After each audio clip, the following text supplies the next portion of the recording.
bleed green? Are you an ultimate Eagles football fan? Well, you're in the right place. Ready? This is Birds 365, hosted by the new Mac and Mac, Jody McDonald and John McMullen. Here we go! Who collectively have covered and talked about more than 50-plus years of Eagles football. Kick off your day with Birds 365. You'll get debate. We love to argue. You'll get the real story from inside the locker room. And you'll hear from some of the great football minds from around the region. You're about to become an Eagles insider. Get in the game. Join Jody Mack and Johnny Mack and join the football community that flocks to Birds 365. Birds 365 starts right now. Welcome to the NFL. Let's go! Let's go! Go!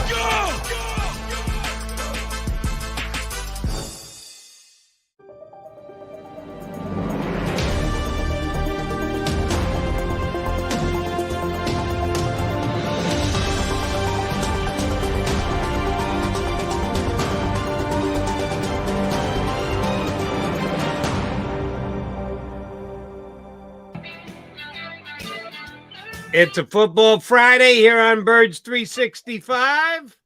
Unfortunately, it's not leading into a football Sunday.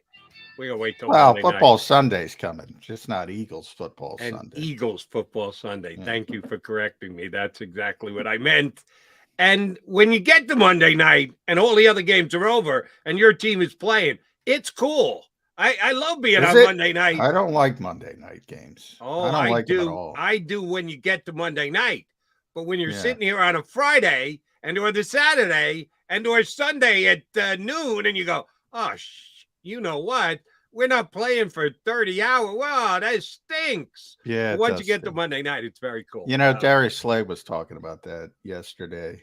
And he's the same way. He watches football Sunday, then he's like, I got to wait all day to play on Monday. Exactly. Yeah, it's a pain. Now, for me, obviously, I'm going to be up till 4 a.m. That's why I don't like Monday night games. I But understand. you know, that's selfish. Yeah, I don't know. I like Sunday 1:00 games, man. I love them. I love when everything's going on, all the action. There's other games. Yeah, but I get it. You're the only team. Although there's not. 2 Monday night games. Yes, exactly. There's 2 Monday night games, which is kind of weird on the second week. But yeah, I mean, a home opener, Monday night football, a little bit different. You know, Sunday night football back in the older days, Monday night football was the game. Now it's Sunday night football, but still, you know, typically, usually stand alone. This will be an overlap game, as we just said, but there's, you know, the whole microscope is on your team, and maybe that's a bad thing for Jonathan Gannon. Maybe it's a good thing for Jalen Hurts. Who knows? It's been an interesting maybe week. this week it's a good thing for Jonathan Gannon and a bad thing for Jalen Hurts. Exactly. We don't know yet. We got to wait till Monday night to find out. I'm glad we're going to have our friend Les Bowen on the show this morning. I'm glad because I feel like I've been enjoying watching Les wrangle with the people this week on social media. I've had to deal with it myself. Man, I I should be used to this by now, but man, the overreactions every 1 week. I got people all over the place calling for Gannon to be fired. I'm like, what are you going to do in week 1? That's a decision made for the off season. What are you going to do? I mean, do you ever think of the other side of the fence? Well, you're going to elevate Denard Wilson? What is the big plan? You only got 16 more games to play. You can't be throwing those away. This season is not a toss-away season by any stretch of the imagination for the Eagles. But because it is a Monday night game and we have an extra day of preparation, I do not feel badly starting today's show with this conversation because I think it's pretty important. I believe we closed out yesterday's show with it, as a matter of fact. It's Howie Roseman's involvement on the overall way that the Philadelphia Eagles work, act, prepare, put things in place to play their 17 games during the season. You were there. Nick Sirianni yesterday decided it was important that he put it into the perspective that he thinks it needs to be perspective, because its defensive coordinator at earlier in the week said, well, these are things we discussed with Howie Roseman. And the way that he stated it, you could, if you want to take a little leap of faith, make it sound like and or believe Howie Roseman is in on the strategy meetings, the game planning meetings, which we don't believe is the case. You and I don't believe it, but Jonathan Gannon kind of left it open for that interpretation. So Nick felt that he needed to put it in a different perspective, his perspective. You hope the truth's perspective. I got to read you this line, John, because it kind of flies in the face of what you and I have been saying. At the end of the day, I have the say on who's up on game day and what we need. That means, to me, he's got control of the 53-man roster. And you and I have been working under the belief that Howie Roseman has the control of the 53-man roster. I don't know how more plainly you can state it than, at the end of the day, I have the say on who's up on game day. Who's got control of the 53-man roster, John? Howie has control. And that's where the context is needed. You'd have to run through, because I was the one who asked Jonathan the question. I was the one who asked Nick the question. You have to run through the entire context. Here's how I take it, as there's a little truth to both sides, in the fact that from a bookkeeping standpoint, Howie Roseman has control over the 53-man and the game day roster. From a decision-making standpoint, Nick Sirianni has control of the game day roster because Howie Roseman has given him that. Now, if Howie wants to wake up one morning on the wrong side of the bed and say, you know what, I don't want to give you Noah Tungiai this week. He doesn't have to give him Noah Tungiai. So technically, Howie Roseman has control. But what Nick was saying is, look, I say who I want, and that's who I get. So from his perspective, he doesn't want to deal with the bookkeeping. And he tells Howie, I want this guy, and he gets this guy, and he gets this guy. So there's a little bit of give and take, and I don't have a problem with that from the perspective, because I told you on yesterday's show, my only issue with how Howie does these things is that extra layer, because it's not needed. But if Nick doesn't want to do it, if Nick doesn't want that on his plate, what I don't understand is, why can't you just text him and say, hey, I need to, why do you have to have these meetings? But whatever, Howie wants to be involved, Howie likes to be involved. I don't think it's a big issue. I really don't. If I did, I would tell people he's not involved with scheme. For whatever people want to say about Howie Roseman, he knows he's not a scheme guy. He's not going to go walk in there and tell Nick Sirianni, you got to use more 12 personnel. We're not doing this. I mean, that's not who he is. That's not what he does. It's never been. And I thought that part of it was ludicrous. And, it all started with Jordan Davis, right? I mean, 22 snaps. And as I also said yesterday, look, if anybody wanted Jordan Davis to play more, it was Howie Roseman. Right. So, I mean, that never made any sense. And it's a clear indication. There were two clear indications the coaching staff is in charge of this team. One is Jordan Davis's playing time, and the other is how many times Jalen Hurts carried the football, which I also said. Look, all they talked about the offseason, we got to get better. We got to get a more explosive passing offense. We got to do this. We got to do that. And let's see. I got the numbers here. After week 1, they have the 3rd ranked offense, the 3rd ranked rushing attack, and the 14th ranked passing attack. He does what he wants to win games, and that's how it should be. That's how it is. And I'm not saying, look, This happens all the time in the NFL, Jody, where you have these schisms between coaches and general managers. Something might happen down the road, but nothing has happened yet. Everybody's got a shelf life.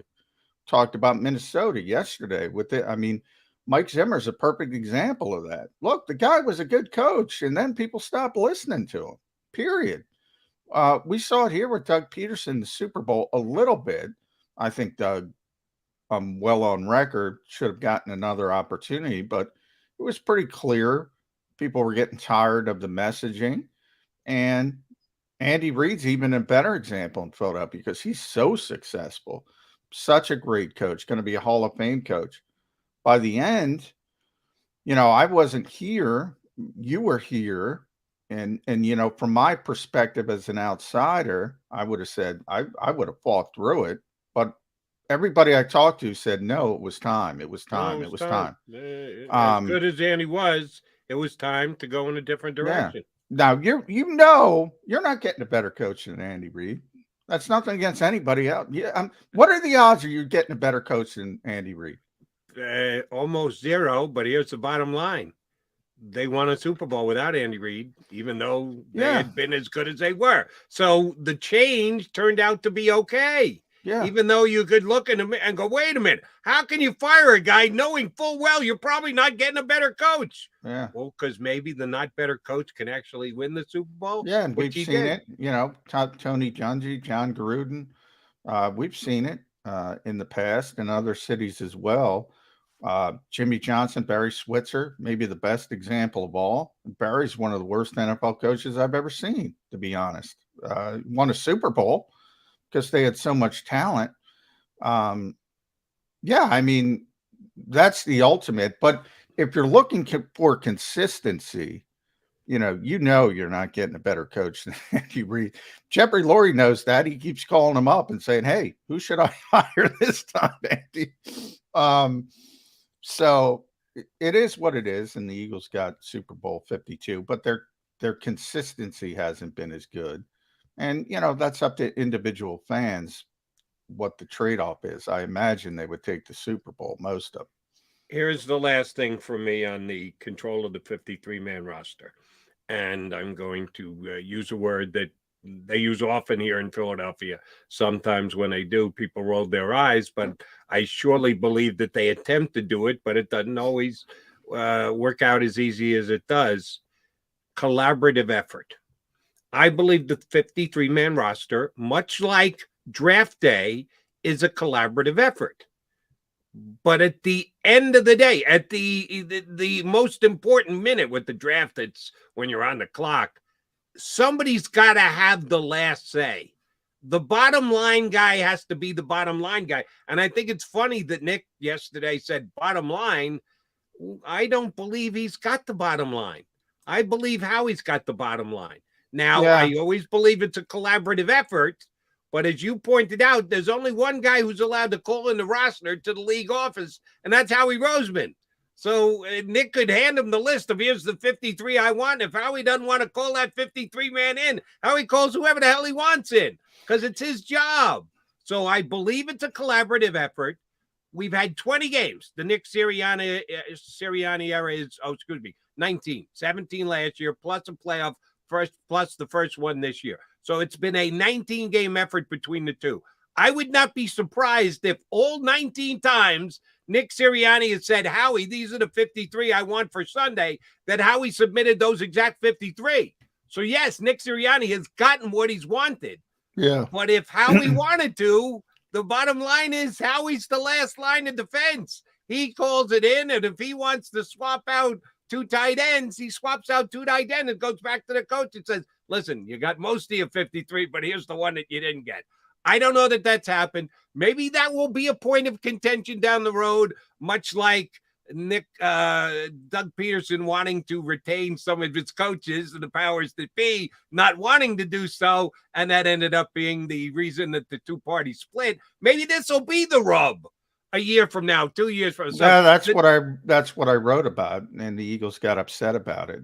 Because I wrote a column and I said, look, there's potential for issues, but there has been no issues to this point. I don't get caught up in the semantic stuff. Like because Howie hands in the card, versus Nick, who believes, who has gotten everything he wanted and doesn't want to hand in the card. He doesn't want the menial task because he's so focused on getting ready for a football game. So from his perspective, he gets what he wants, so he thinks he has control. And the reality is, as I said, from a bookkeeping standpoint, Howie has control. So you can spin it any way you want from there, but there is potential for issue. But there's potential for issue everywhere, Jody. We've seen coaches, everybody has a shelf life. That's what I just talked about. Ultimately, there will be an issue. What that issue is, I can't tell you. I can tell you there will be an issue because there's always an issue, whether it's Andy Reid at the end, whether it's Chip Kelly, whether it's Doug Peterson who won a Super Bowl. There's always an issue, right? There's always an issue. So you try to say, okay, where are the potential paths for issues? This could be a potential path for an issue down the road. I agree with that part of it. But I don't think it's an issue right now. I really don't. Right, nor do I. It just was the way that Jonathan Gannon kind of opened up that Pandora's box, that they felt they needed to show a little bit more, shine a little bit more of a light on it. And the light told you where they sit. I think it's pretty easy. Nick Sirianni picks his 53. He submits it to Howie Roseman. Howie makes the final decision on who the 53 are. I would believe that 53-48 game day. The 48, excuse me. Howie probably has given Nick Sirianni what he wanted 19 out of 19 times so far. Yeah. But at some point, they might disagree, and it'll be interesting to see when they do if that is the beginning of a fissure. All right, Eagles and Vikings coming up this week. Joining us next, we've got a guy who, according to Johnny Mack, I did not know this, but John said, we got to get Les on because people are jumping in Les's, because I love the wrangling, Les. I love the wrangling. All right. I'm going to find out what the wrangling is with Les Bowen from NJ.com. He joins us next here on Birds 365.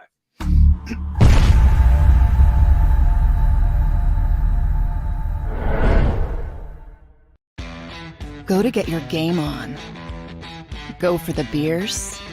Go for the cheers. Go for the hit and the hits. Go for the stakes and the stakes. Go to get your parlay on. Go to get your party on. Go for the scene. Go for the screens. Go for the gallery. Go for the win. Go to Ocean. Visit theoceanac.com to plan your visit. Philadelphia fans, we're cut from a different cloth. Born into a brotherhood and bonded to our team for life. We believe anything is possible because we've witnessed the impossible. While we may be from different neighborhoods, come Sunday, we are one, and we will be heard. Pondley Hockey, official partner of the Philadelphia Eagles. It's the #1 news at 10 p.m. Action News on PHL 17. Join Shari Williams, Gray Hall, Deuces Rogers, and meteorologist Adam Joseph for all the big stories at a time that's right for you. Action News at 10 p.m. on PHL 17. I get scared sometimes. Of a lot of things. Joining in. Decisions. The dark. The dark. But I once heard someone say, but as I always say, it's okay to be afraid. As long as you face the fear. And keep moving forward. Wherever you are in life, count on the name trusted in insurance for over 80 years. Independence Blue Cross.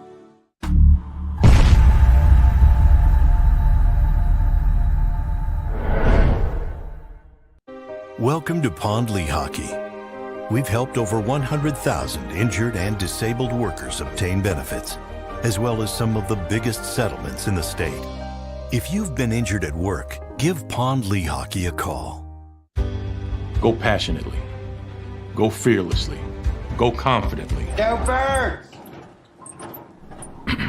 Go confidently towards your goals with First Trust, Philly's hometown bank for nearly 90 years, and the official bank of the Philadelphia Eagles. We're focused on getting you over the goal line. So go with conviction, go with trust, Go Birds! and go forward with us by your side. First Trust Bank, the official bank of Philadelphia dreams. Oh, and go Birds.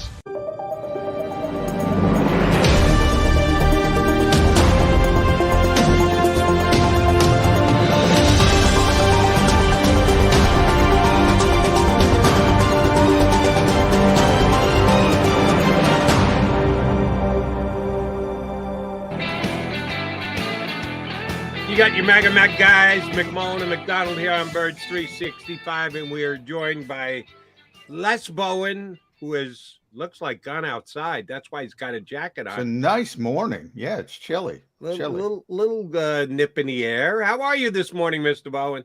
Yeah, I'm great, guys. Yeah, I went out here to the back porch. Actually, I had a really light, short sleeve shirt on, and it was too cold, so I ran in and grabbed a jacket. Amazing. It's a nice thing after this weather we've had lately. Yeah. Well, you won't need that jacket later. I think it's going to be 90 on Monday, Les. So we're not past it. Yeah. But it was nice to wake up to a little chill. I enjoyed it. You've been getting a chill on Twitter that I've been enjoying over the past couple of days. Les, I don't know how you do it, man, because I've gotten a lot of stuff. This is mute season for me. I can't take it. I just hit the mute button. But you give it back. I've been doing this for a long time. You've been doing this for a long time. I'm still, and I blame myself for this. I am amazed at the overreaction after week one. It is unbelievable to me. We got Jonathan Gannon fired. Mm-hmm. Jalen Hurts is this. You have these two camps with Jalen Hurts. Spectacular. Won that game in my estimation for the Eagles, and that's been one of the discussions. Can Jalen Hurts win a game? Well, he just won a game, but he didn't do it the right way, right? Because he ran the football too many times. So where are we with this team and the overreaction? Your thoughts on that? I think that's often the case with week one. I don't think people expected the game to go the way it did. I kind of thought it would be a close game. I didn't think it would be 38-35, but I didn't think they were the Lions, aren't the 3-13-1 team they were last year. I think most of us realized that, but I'm not sure many fans did. But anyway, what happened with me is really silly, and it's instructive of the dangers of getting into extended debates on Twitter, which I should never do. My wife says I spend too much time on that, and it really is a waste of time and energy. But I wrote a column for NJ.com about Jalen Hurts, and I did. I was working I asked Nick Sirianni about Hurts getting hit on those slides, which people were up in arms about. And Nick explained, this bothers me a lot too, but in fact, the rule is that if the defender is kind of, committed to tackling him or, moving forward when the slide starts, he's allowed to hit him.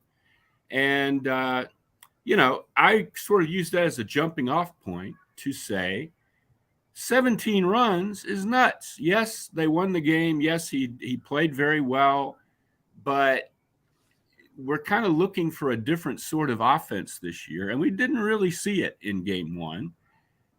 It's not, there's no subtlety on Twitter or on the internet. No, there is not. I wasn't like standing atop the battlement waving the flag of this all sucks and, what the hell's going on. It was like, hey, this is, they want to have an offense where Devontae Smith catches a pass. I don't think that's a controversial position. No. But I kind of got in a back and forth. Jeff Mosher, who's a very good reporter and a good friend, wrote kind of a counter thing saying, yeah, they're going to keep running the ball with Jalen Hurts because they have to play to his strengths. And I was like, here's my thing. A.J. Brown, Dallas Goedert, Devontae Smith, these are guys that I know the Eagles want to build around for the next several years, right? Yeah. Jalen Hurts, maybe they want to build around him for the next several years, and maybe they don't. They have those 2 first-round draft picks next year for a reason. I wouldn't build anything around – if I have those guys, my offense is going to be tailored to their strengths. So it kind of is a debate between me and John. But he made some very good points, and we actually texted with each other, and our positions weren't as far off as they might have appeared initially. But I said something on Twitter along the lines of, if your quarterback can't play to the strengths of A.J. Brown, Devontae Smith, and Dallas Goedert, then maybe he's not your quarterback. And people just got, oh my Lord, you'd have thought I'd insulted Jalen Hurts' mother and said that he'd never win another game and he was the worst quarterback in the league and I'm a racist. And, it was unbelievable. And I probably overstated, but I got a little too wound up in my argument. My initial fairly modest point is the week 1 offense is not going to, get them to the Super Bowl. They are not going to score 31 points plus a pick 6 from the defense against good defenses with Jalen Hurts running for his life and them not picking up any blitzes and Devontae Smith not catching any passes. Yeah, see, you finally touched on it, Les. And I think it is the point that has gone under-talked about, under-reported, under-evaluated. The Lions blitzed a lot. Yeah, they did. John, if you know how to look it up, I'd suggest that they might have blitzed more than anyone else in the National Football League in week number 1. And the Eagles weren't great at picking it up. He was under pressure way too often. I thought the offensive line, mano a mano, the 5 guys up front were fine. But in blitz pickup and being able to recognize when it's coming and where it's coming from, not great. So that lent itself to Jalen Hurts taking off as often as he did. What would you rather have him do? Just fall to his knees and take a sack?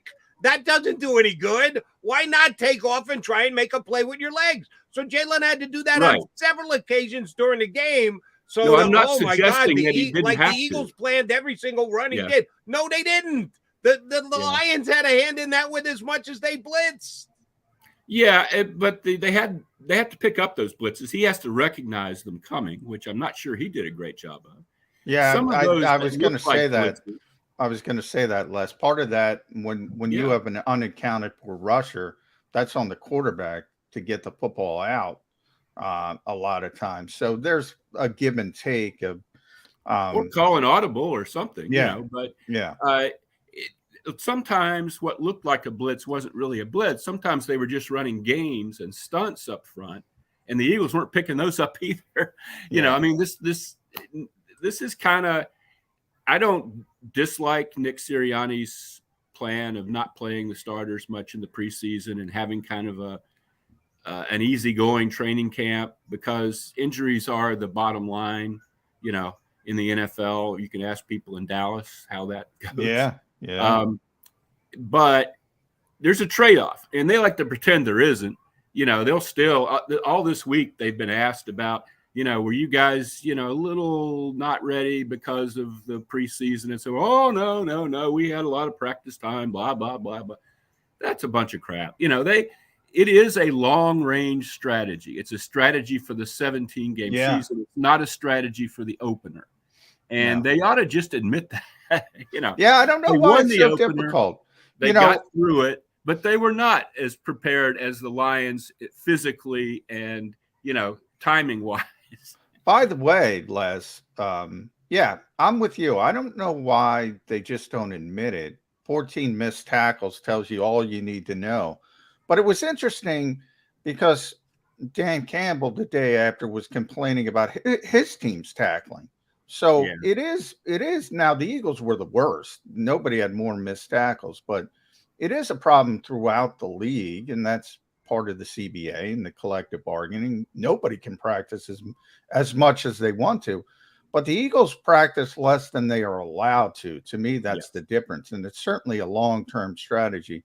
I agree with you there. But to button up this Jalen Hurts thing, were you, I don't want to say surprised, but Shane Steichen went on record. Jonathan Gannon got all the press this week, but Shane Steichen said, it's basically one progression, two progression, go. That's all it is. So when you start, and I think when fans start thinking about, well, if AJ's not open, if Dallas is not open, you got to go to Jalen Hurts. That's not what this offense is.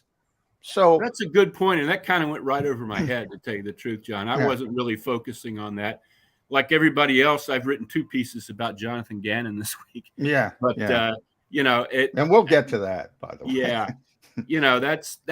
I hope that's something that evolves as the season goes on, frankly, because I don't think if you get to the playoffs against good defenses, I'm not sure that's a strategy you want to go with. Honestly, Les, I don't think it's evolving, but here's the difference. And I think this is the coaches more than Jalen Hurts. And that's what Shane said as well. They're the ones who have to be disciplined. So instead of it being A.J. Brown, first progression, Dallas Goedert, second progression, every single time, they got to mix it up and say, no, I got to be disciplined. This is Devontae on this play, even Quez Watkins. And that kind of, will free you up from defenses keying on 1 or 2 guys. So I think that's about Nick Sirianni and Shane Steichen, not Jalen Hurts. And that's what Shane said. I don't want him thinking about that. In fact, Shane Steichen said, that's on me. That's on me. He's designed to get the football to A.J. Brown. And by the way, if they're not covering A.J. Brown, I'm fine with it. Keep throwing it to him. Yeah. But again, if 15 targets a game, somebody's going to figure out how to blanket, sandwich, do something with A.J. Brown. B, somebody's going to hurt A.J. Brown, even though he's built like Superman. I know. It's amazing. I'm not sure about that one, Les. Yeah. Well, everybody gets hurt. He's right. But it's hard to imagine AJ again. But he got hurt last year in Tennessee. So it happens. Yeah.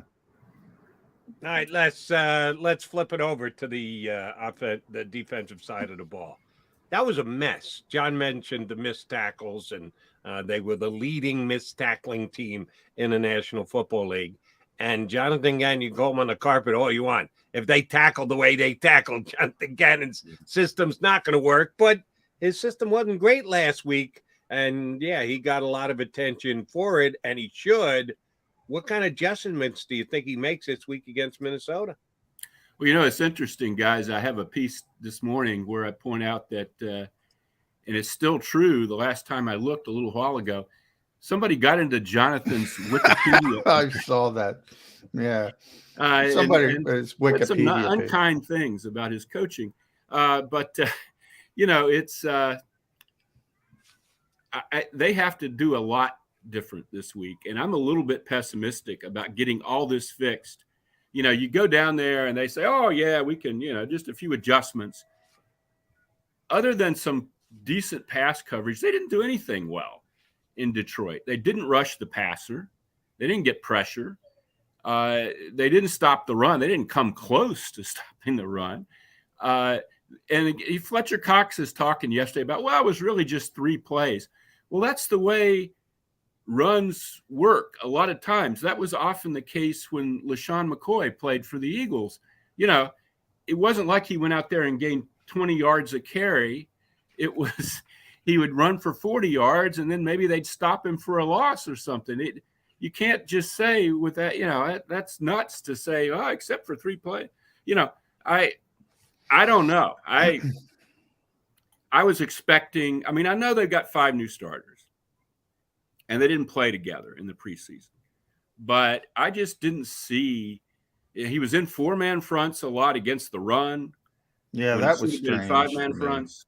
Yeah. They admitted that when they got the 17-point lead, they thought Detroit was just going to pass all the time, and Detroit didn't feel the need to do that and didn't need to do that. I don't know what we're going to see against Minnesota and Dalvin Cook and Justin Jefferson and Kirk Cousins, who has a very Kirk Cousins is not an elite quarterback, but he's an elite thrower. He's had a great If he only played against the Eagles, he'd be in the Hall of Fame. He has done very, very well against the Eagles with Washington and with Minnesota. And it's going to be, I think the fans are kind of expecting everything to be fixed, and the emotion is just going to run the Vikings out of the stadium Monday night. But they've got a long way to go in practice this week to get to where they can really compete with a team that came out week 1 and played real well. All right, I'm gonna throw some rare optimism at you, Les.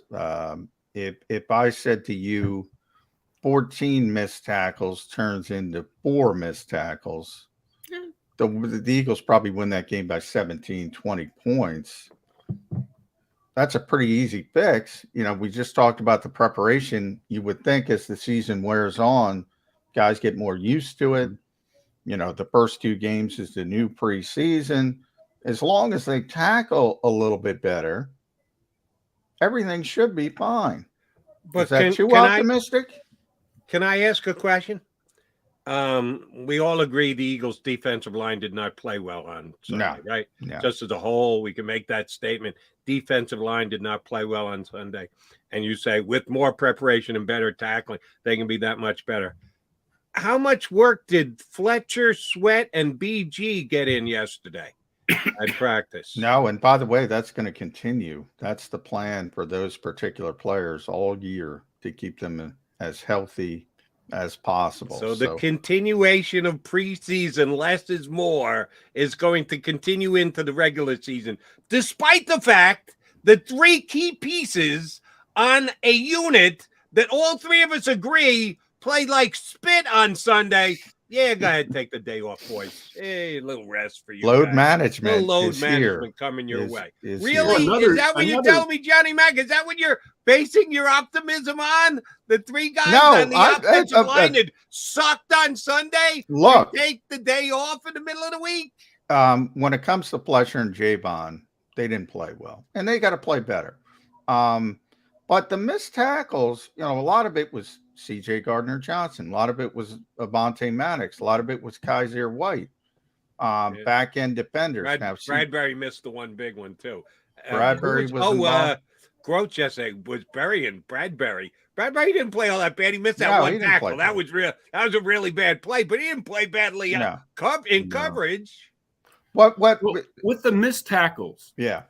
Okay, to me, there's different kinds of missed tackles. If you're in position and you have your arms around the guy and he gets out of your grasp, that's certainly a fixable missed tackle. If a missed tackle is you being a step or a step and a half off from where you should be and you're reaching for the guy and he blows through your arm, that's a missed tackle, but you weren't there. I see guys miss tackles like that, and it's because they can't get to where they need to be to make the tackle.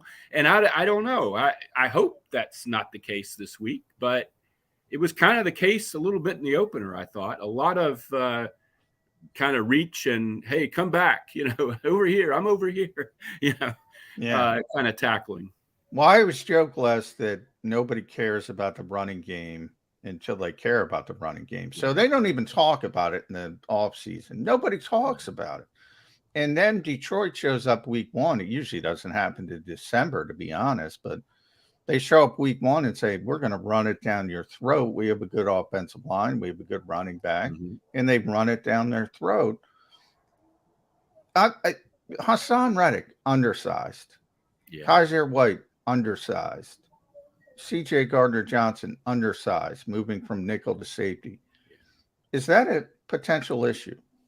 Oh, yeah, I think it is. I mean, even Fletcher Cox, at this point in his career, Fletcher's kind of a pass rush specialist. He's not – he was horrible against the run Sunday. And it was mostly because he was looking to get upfield and rush the passer. They're not set up to stop the run unless Jordan Davis is in there. And that was a big issue this week. The number of snaps he got. Could he have played more? Gannon came up with that. Well, I have 5 defensive tackles and I have to get them all snaps like it's no, you don't. Like it's Little League and the parents are going to yell at him or something if everybody doesn't get the same number. No. If Fletcher Cox is posting a 39.6 score against the run, according to Pro Football Focus. And stopping the run is what you have to do to win the game. Maybe you have Fletcher go stand next to you for a while and play Jordan Davis, And that's something we're going to keep an eye on here, because Howie Roseman's paying Fletch $14 million this year. And he's paying Javon Hargrave $12.5 million this year. And do they get the bulk of the snaps just for that, or because they're playing better than Williams and Davis? I don't know. And Marlon, who played a lot, surprisingly, in game number 1. All right, question for both you guys. John just said Kirk Cousins is a franchise thrower of the football. Might not be a franchise quarterback, but a franchise thrower, elite thrower. So does that mean Jordan Davis is going to get his 20 snaps again? Because the overall game plan going in is we expect Kirk Cousins to throw a lot. Dalvin Cook did carry it 20 times last week. Pretty damn good running back as well. What do you think the Eagles are thinking the Vikings are going to do before the game ever starts? Boy, I don't know, but one thing struck fear in my heart yesterday, John, at those press conferences. Was it Darius Slay or it was someone else who talked about we just have to – they're a big play team, and we have to make sure we don't give up any big plays. That's always – they're – because that was the thing from last year. That was last year's defensive scheme, was don't give up big plays. And the Eagles were very good at that. I think they were like 5th in the league. The problem, as every fan noticed and got really annoyed with Jonathan Gannon, was they played the corners, 15 yards off the line of scrimmage and gave up a first down whenever anybody wanted one, all the way down the field, over and over and over and over again, to avoid giving up big plays. And I sure hope that's not their idea in dealing with Justin Jefferson and Dalvin Cook this week, is we'll just move back and keep them in front of us. Yeah, that's my concern as well, because if you go back to last season, the Derek Carrs and the Tom Brady's and the really accurate quarterbacks and really patient quarterbacks, they'll say, hey, if you're going to give me this, I'm going to take this. If it takes me 15 plays, it takes me 15 plays. They're going to continue to complete those passes. I'm a little bit concerned with that as well, but I want to talk less about Jonathan Gannon as a whole. Boy, man, that guy is taking it. I got a bunch of fire him after week 1. You mentioned the Wikipedia stuff. What exactly do fans expect to do? If you want to fire the guy, you got to fire him in the offseason. You're not going to fire him after week 1. And no, that's kind of nuts. Nobody's going to fire him right now. But there was a lot that fans didn't like last season about his approach. Yeah. And I think week 1 sort of brought back the bad taste of everything fans didn't like about last season and his defense. And after making all these improvements, they were expecting the improvements to just sort of, automatically show up. And, again, we're talking about guys that didn't work together in the preseason. You and I talked several weeks ago, I think, about with Chauncey Gardner-Johnson and these other guys, in the secondary, there's a lot of knowing what the other guy is going to do in a certain situation. And, it's not just, you don't have to go out there and just play. Yeah. And, there's that defense needs a lot of cohesiveness that it doesn't have right now. Is that a problem that will just work itself out? Or is it bad design? And that could be a real problem if it's bad design. The Vikings beat a major in-division opponent, Green Bay, handily in week 1, number 1. So they got to come in here with a pretty good level of confidence, even with a first-year coach. And I thought he did a nice job with play calling and everything else last week. How much does emotion play in this game? Week 2, on the road for the Vikings, hope for the Eagles.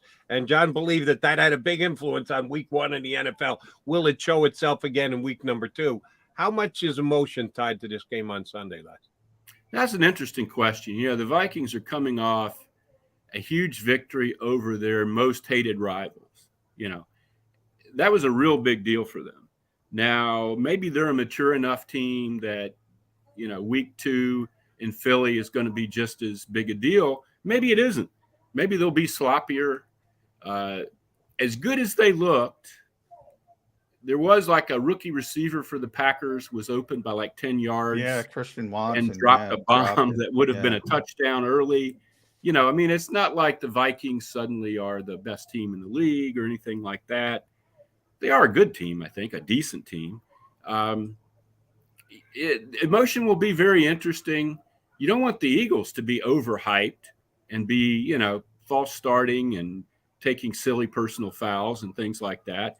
I think there will be a lot of emotion at the Link because the home fans are very cranked up about this season. And it is Monday Night Football and the home opener. And, you know, it'll be emotion will play a role. It can kind of go either way, you know, whether it's a good thing to have or whether you get to at least Derek Barnett won't be poor Derek taking 15 yards. ACL, but yeah, it's a factor in this game. There's no doubt about it. At Les Bowen, NJ.com, read them there these days. Tremendous piece. Finding the quick Wikipedia edits on Jonathan Gannon. Interesting piece from Les this morning. I'll leave you with this, Les. Jody wants to talk about emotion. I want to talk about motion.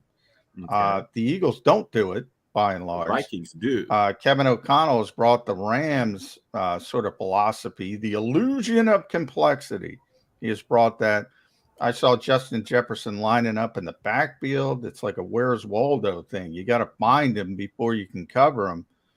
They've had some success against the Rams. They've also looked really, really bad. I remember talking to Jim Schwartz about all the movement. He was like, alignment, assignment, you know, that coaching. But when you lose sort of your head, your eyes, you can look really silly against all that motion. Do you think that will affect the Eagles, especially early in the season? Boy, that's a good question, John. You know, when we went to Cleveland for those joint practices, one of the things Eagles defensive players said was it'll be interesting because they use motion and we'll have to work against that. And we don't get to work against that in our practices. Yeah. And that kind of stuck with me. This is not something the Eagles defense is really looking at on a day-to-day basis. You know, so yeah, that could be an interesting thing. Surely they're going to be like all over that, but who knows? One would hope they're going to be all over that. Well, I think John made his point, and Shane Steichen and Nick Sirianni got word that the Eagles don't use enough motion, because I recall at least 3 times in game 1, Jalen Hurts waving a guy with under 3 seconds on the play clock. I'm going, wait, how are you not set? Do you see the clock? There's 3 seconds. Snap the ball. So I think they were listening to John that they don't do enough motion. So we all listen to John. More motion week 1 than they did maybe in any of the 17 games last year. That's just my observation. I don't know if it's accurate or not. All right, let's go. Last thing. I'm going to need a prediction out of you. Not on who's going to win the game. Not on the final score.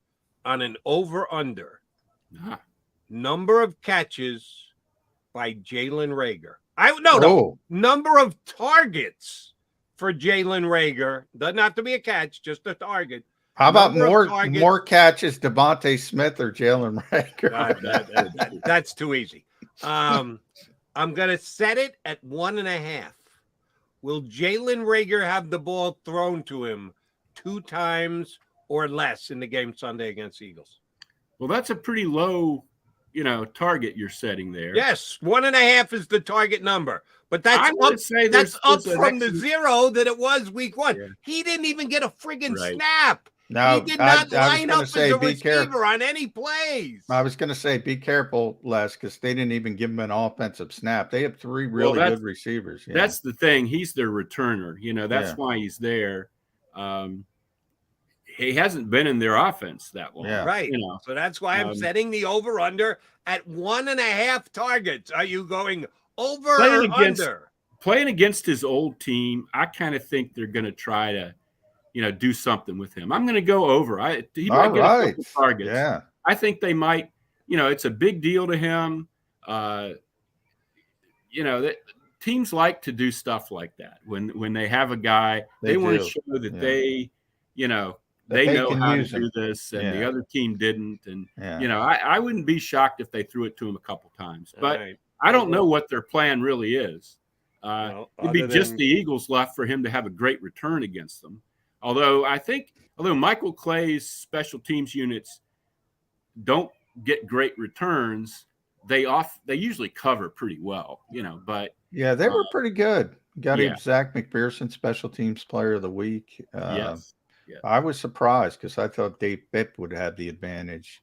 But the Eagles held up pretty well on special teams, not returning, as you mentioned. They can't seem to return a kick, Les. And I think it's they don't block well on returns. I don't think it's the return people. I think it's mostly they just don't seem to get guys blocked. But whatever. Les, do me one last favor. If anybody screws with my Wikipedia page, will you just shoot me a text and let me know so I can get that straightened out. Les, great stuff. Thank you very much for coming on with us today. We'll get you back up in a couple of weeks. Thanks, buddy. Thank you. Thanks, Les. That is Les Bowen. Every single day writing. He and Chris Franklin get good coverage from NJ.com for you Jerseyite Eagle fans. You got two Jerseyites here, McDonald and McMullen on Birds 365. We'll come back, touch on a couple of more Eagle things before we're going to have in hour number 2 another Viking perspective. We gave you one yesterday. We're going to give you another one today. We're not sure how to pronounce Raggets. I'm going. You're going with Raggets? I'm going Raggets. I'm going to go, and maybe this is the Italian in me, which is zero. Ragazzi. Will Ragazzi. I'm going to say no way it's Ragazzi. You don't think so? I got a better chance than you, but I'm the guy. It took me 3 years to figure out the pronunciation of Noah Tungiai. You know why I feel good about that, Jody? The head coach still can't pronounce it. So, he's still Nick was talking about he was still going to guy. It is Tungiai. And the former Eagle offensive lineman who now plays but is on the injured list for the Detroit Lions. That's my wheelhouse. Halapula Bati Baitai. Right. Or you do the smart thing like Jody McDonald and just go Big V. Yeah. Can't go wrong calling him Big V. And I love bringing up Halapuli Bati Baitai. You got that one down. Much like I can can you tell me who the quarterback of the Clemson Tigers is today? I cannot. I know who it is. DJ, and then I'm going to leave it to you. Uiagalelei. There we go. See that one I've got the same way you got Big V down. I got DJ's name down.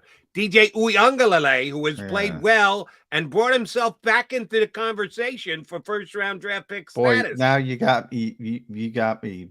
I'm hoping that the Eagles never bring in DJ because I'm going to have a difficult time with that one. That if you say it enough, you just get used to it. Like I could never get Big V's name down, so I would just go with Big V. And I still screw up the guy on the Eagles defensive line who got more snaps than Jordan Davis. Marlon Tuipulotu. I got Marlon down too. Yeah, I still need work. I botch that one every once in a while. He's John McMullen. I'm Jody McDonald. We'll come back. We've got a reporter from Sports Illustrated who covers the Minnesota Vikings, whose first name is Will, and we'll find out how to pronounce his last name with us. Coming up next hour here on Birds 365.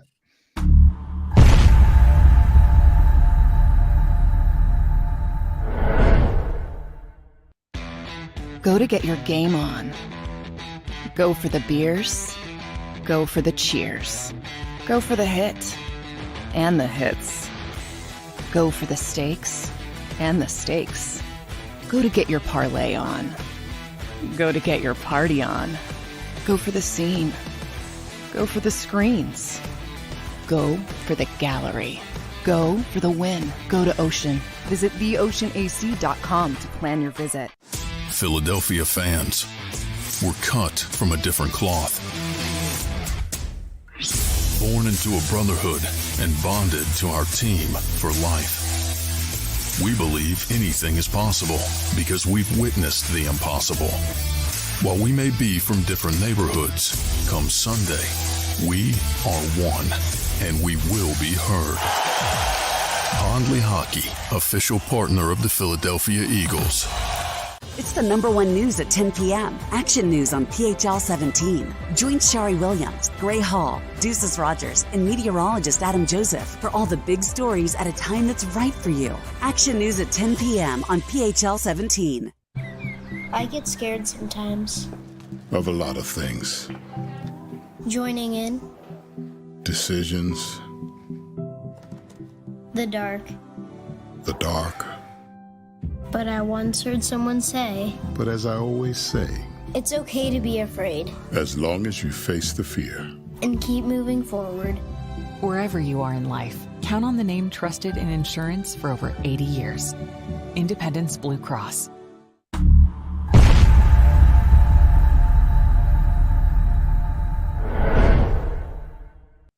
Welcome to Pondley Hockey. We've helped over 100,000 injured and disabled workers obtain benefits, as well as some of the biggest settlements in the state. If you've been injured at work, give Pondley Hockey a call. Go passionately. Go fearlessly. Go confidently. Go Birds! Go confidently towards your goals with First Trust, Philly's hometown bank for nearly 90 years, and the official bank of the Philadelphia Eagles. We're focused on getting you over the goal line. So go with conviction, go with trust, Go Birds! and go forward with us by your side. First Trust Bank, the official bank of Philadelphia Dreams. Up and go Birds.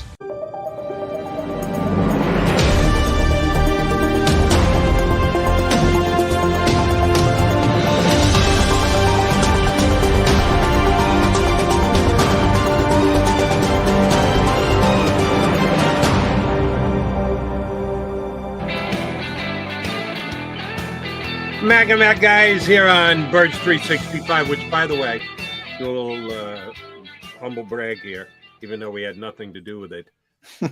Our logo is better than any of the other logos here on JAKIB YouTube channel. Agree or disagree? Oh, of course it is. It is. And McMullen and McDonald had absolutely nothing to do with it. We were not consulted. No, nothing to do with it. We are not designers. Someone else did it other than us, but we will take credit for it because it's Birds 365, and that's and we're number one. We're the foundation, Jody. I believe we were the first show on JAKIB. Yeah, they changed the name of one show that came on before us.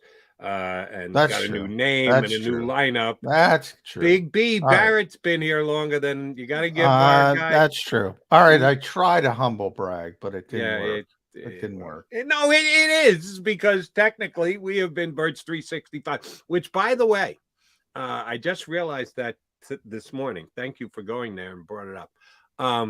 Today is show number 363. Wow. Yeah, I haven't asked you in a while because you're the official record keeper. Yeah, the record keeper. So Monday will be 364, and the Eagles will be playing the Vikings.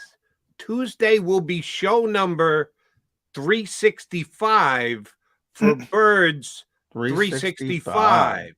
Yeah. So the friggin' Eagles better win on Monday. If they rain on our parade on Tuesday, when it's show number 365 on Birds 365, you're going to have one unhappy host here, buddy. We'll probably have more listeners if they lose than if they win. So that's always been the case. Well, no.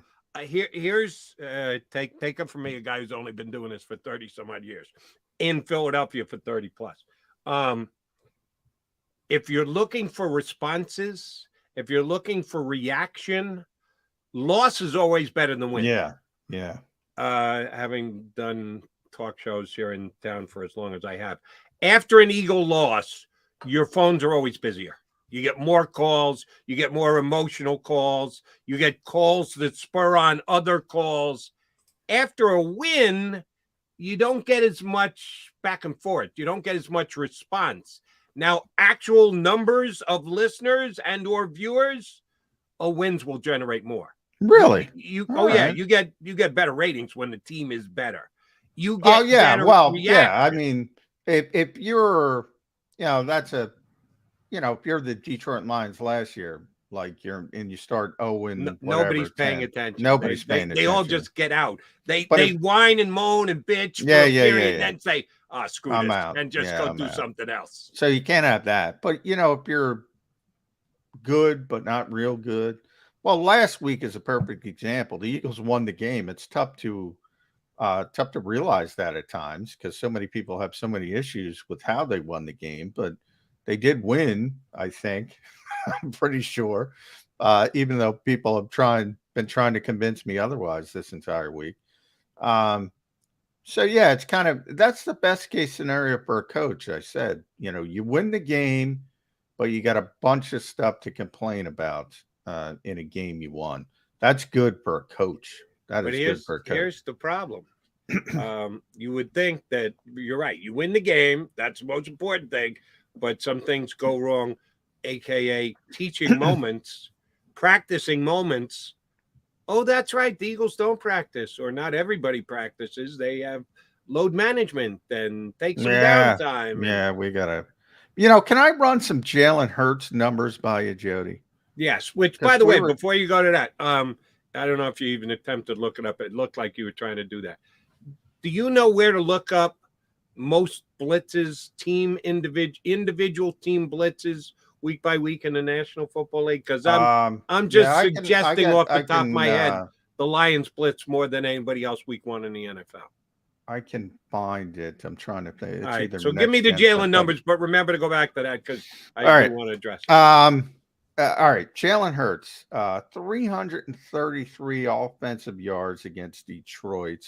On 3rd and 4th downs, he made 10 conversions for 150 yards and a touchdown. First Eagle with 200-plus passing yards, 70-plus rushing yards since Michael Vick in 2013. That's one. Number 2, you probably already heard this one. Hurts is the only quarterback in NFL history to post 4,000-plus passing yards and 1,000-plus rushing yards in their first 20 career starts. And then the last one, since becoming the Eagles' full-time starter, Hurts ranks first amongst NFL quarterbacks in rushing yards, rushing TDs. A little surprised, but not, because Lamar got hurt. But here's the bigger one. He's also tied with Tom Brady for the second most explosive plays, 116 in the NFL over that span, behind Justin Herbert, who entered last night's game with 117. He does it in a weird way, but I got to build around the kid. I got to build around him. And that's not sitting in the pocket. I realize everybody wants him, and that's not full field progressions. It might blow up, Jody. I'm real, he might get hurt. It might be too much, but I got to go.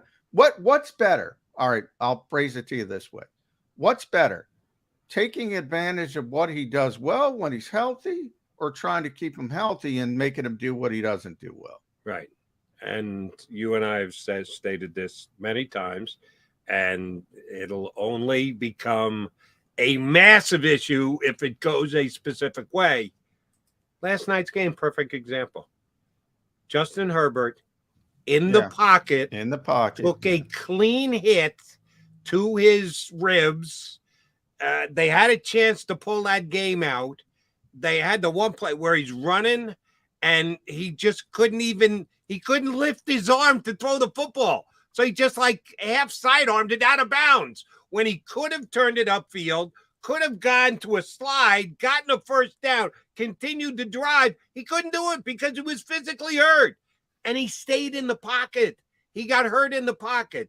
You can get hurt anywhere on the National Football League field. Philadelphia Eagles, whether you practice or not, come Sunday, they're going to play tackle. The Minnesota Vikings are going to come in and play tackle.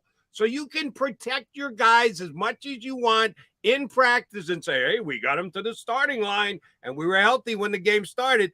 But then if you get hurt in the game, you know you're going to be called on the carpet because you didn't prep enough.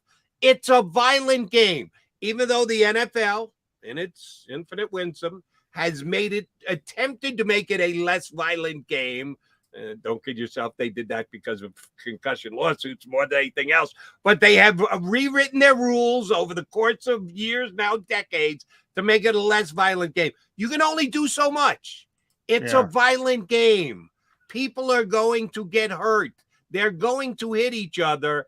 And God forbid Jalen Hurts gets hurt on a play outside the pocket, because people are going to then say, see, I told you, we can't have a quarterback who plays the way that Jalen Hurts does. It's going to happen, Johnny Mac. Write it down.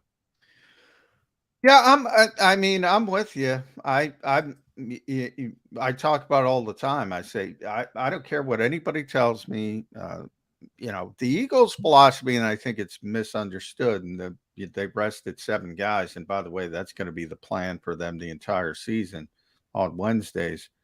How old is Josh Sweat? Yeah, but he had a really catastrophic. I think people don't realize when Josh was coming out of high school in Chesapeake, Virginia, he was some scouting services, Rivals, whatever. Number 1 player in the country, high school player in the country.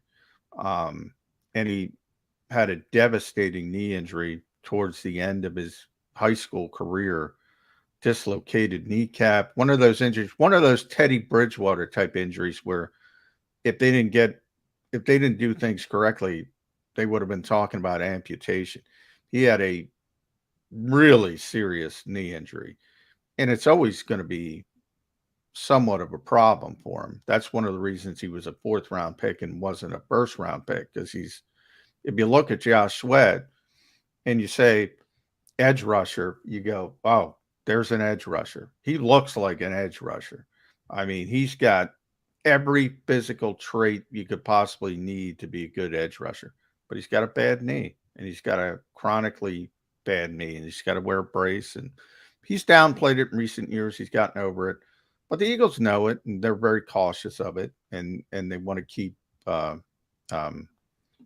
want to keep him as healthy as possible for as long as possible. Then let me ask this question. Were the Eagles ill-advised to give him the contract that they gave him? Because the way you're describing him, it's a house of cards that if any kind of wind comes by, it's going to blow down and he's going to go down. Oh, that's not the case. It's the exact opposite. He's proven, and Josh gets kind of angry when people bring it up to him now because he's past it. In his mind, he's past it. But in the Eagles' mind, the doctors are different. Doctors are doctors, and they're saying, well, you had this catastrophic injury earlier in your life. We want to maximize how long you're going to be at an optimum level to play NFL football. From his perspective, he's over it. From their perspective, and we know how cautious the Eagles are in general, they want to make sure they have him as long as possible. But he's proven he's healthy. Back from the high school injury, he's proven he's over that. Same thing with Landon Dickerson. Landon Dickerson's a young player, but he's had so many issues. He was one of those guys on the list because they want to keep him as healthy as possible for as long as possible. All right. So here's my question to you, Johnny Mac, because it's been a major cause celeb this week. Is Howie Roseman too involved in an area above and beyond his expertise, that his quote unquote expertise leaks into another area because he's the guy who's got to submit the 48-man roster? Is he actually putting influence in on the game planning? Maybe not direct, but indirectly the game planning of it again. Maybe Howie Roseman isn't the guy we should be questioning here. Maybe it's, what's Arch's last name? There's another last name I can't Arch Denoda. Yeah, Denoda. I mean, yeah, maybe he's the guy we should be looking at going, wait a minute, is this guy using too much influence on the Philadelphia Eagles and dictating terms as to something as key as who practices and who doesn't, specifically after week 1 where they gave up 35 points to the Detroit stinking Lions? without a superstar player on their entire offense. Yeah, what I can say, I mean, Howie listens to Arshinoda, and it's pretty clear, and it's Howie's decision goes. So Howie's no expert. He'll say that. He has no idea. He's not a doctor. He said that to me specifically, but he trusts his medical people, and Arsh is the chief medical officer of the Eagles, and they've given him a lot of credit inside the organization, and they believe in him. Power is what it seems like. And they believe in him. Dictating terms on who's getting a Wednesday off the second week of the season. That's a pretty big power base. I wouldn't say he's dictating terms, but he's being listened to. He's recommending, like doctors do. Doctors will always say, your own doctor will say, they offer recommendations, and most people who are smart, if they like their doctor, if they have a good doctor, they follow those recommendations. That's what's going on. So, depends how you phrase it. He's not going in and saying, you listen to me and this is the way you have to do it, and I have more power than anybody else in the building. The Eagles just have a lot of respect for him. They believe he's correct, and they trust him, and they're using his recommendations. But you're right. So it's all Howie. Howie's the one who says, nope, we're going to listen to these recommendations. And even though Nick Sirianni says he's on board, I'll never believe that, because I know how competitive Nick is, and you can't be one way and say, oh, I don't want to practice. I don't want to have all the practice, because that's my issue with the Eagles. Not that nobody gets to prepare. I just talked about Dan Campbell. Dan Campbell was complaining about tackling of his team after the loss. Nobody gets to prepare like they want to prepare, but the Eagles don't prepare as what they don't use as much as what they're given, which is strange to me. That's the strange part to me. People want to compare the 2022 Eagles to the 2002 Eagles, or the 2095 or the 1995 Eagles, or back it up to Dick Vermeil to the 1983 Eagles. That's irrelevant. Yeah. That's ridiculous. The game has changed. The rules have changed. The collective bargaining agreement has certainly changed. So you can't compare those things. You compare the 2022 Eagles to the 2022 Lions and the 2022 Vikings and the 2022 Commanders. That's what you got to compare them to. What kind of level of practice are those teams, other teams in the NFL, going through this year? Comparing them to any team prior to this is just a folly. That's foolish and ridiculous, and people will continue to do it, but it's just dumb. But you don't need to compare them to any previous team. You need to compare them to current NFL other teams. And you're right, the Eagles come in at less. And specifically with the situation, I couldn't believe yesterday, they had 7 players in limited practice, 6 of which were listed as rest. John, we've played one game. One. This is not coming down the stretch. Week 15, where your guys have taken a beating and they've got nags and injuries or whatever. It's week 2 of the season, and they're already resting 6 guys, several of which are younger than 25. Fletcher Cox, I get. Fletcher Cox has been in the wars. He's been in the trenches for a decade now. Brandon Graham, I get. Same thing. He's got a decade plus under his belt. Guys who are 1 and 2 years in the league, you're already giving them rest. Well, yeah, but that tells me guys, the doctor is too involved. Even if you're saying he's not dictating, he's just suggesting. Well, if they're listening, suggestions become dictates. I'm not happy with it. Yeah, and the number was 7, so that was our first question. Now, Fletcher, Stoll was hurt, right?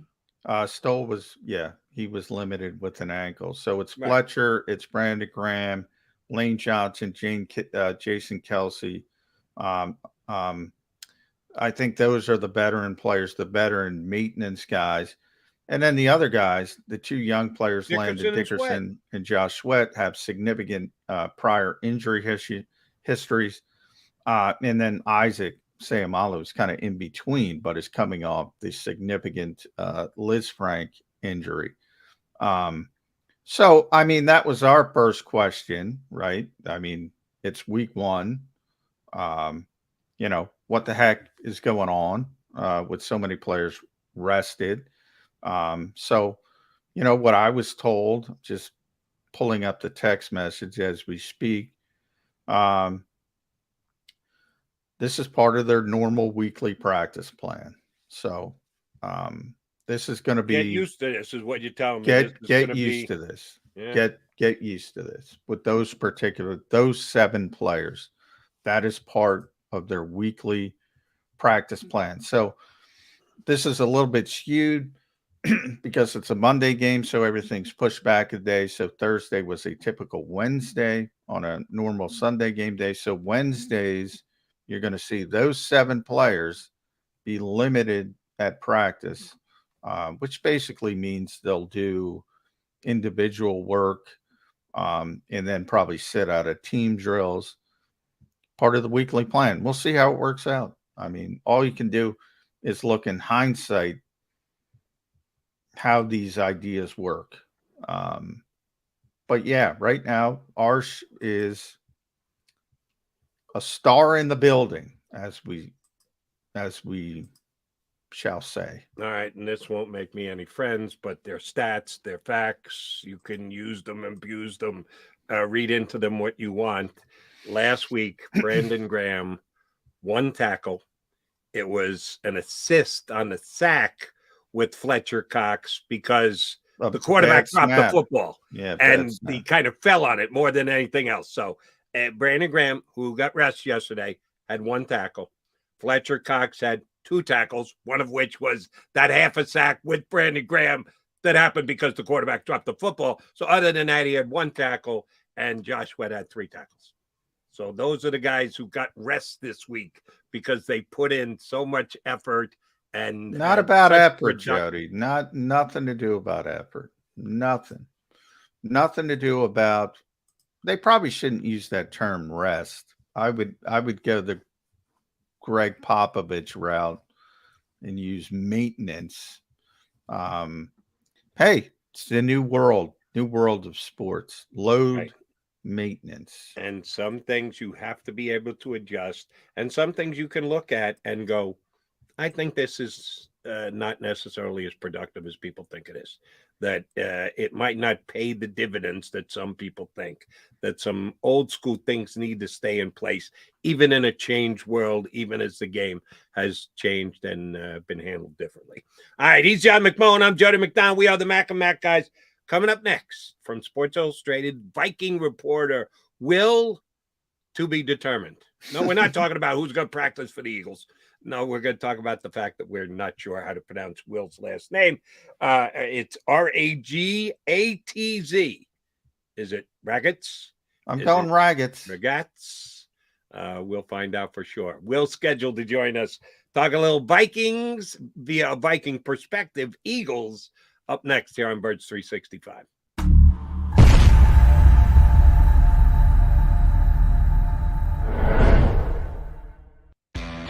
Go to get your game on. Go for the beers. Go for the cheers. Go for the hit and the hits. Go for the stakes and the stakes. Go to get your parlay on. Go to get your party on. Go for the scene. Go for the screens. Go for the gallery. Go for the win. Go to Ocean. Visit theoceanac.com to plan your visit. Philadelphia fans, we're cut from a different cloth. Born into a brotherhood and bonded to our team for life. We believe anything is possible because we've witnessed the impossible. While we may be from different neighborhoods, come Sunday, we are one, and we will be heard. Pondley Hockey, official partner of the Philadelphia Eagles. It's the #1 news at 10 p.m. Action News on PHL 17. Join Shari Williams, Gray Hall, Deuces Rogers, and meteorologist Adam Joseph for all the big stories at a time that's right for you. Action News at 10 p.m. on PHL 17. I get scared sometimes. Of a lot of things. Joining in decisions, The dark. the dark. But I once heard someone say, But as I always say, it's okay to be afraid as long as you face the fear. and keep moving forward. Wherever you are in life, count on the name trusted in insurance for over 80 years. Independence Blue Cross.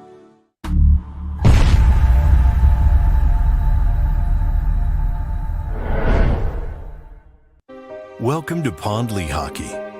We've helped over 100,000 injured and disabled workers obtain benefits, as well as some of the biggest settlements in the state. If you've been injured at work, give Pond Hockey a call. Go passionately. Go fearlessly. Go confidently. Go Birds!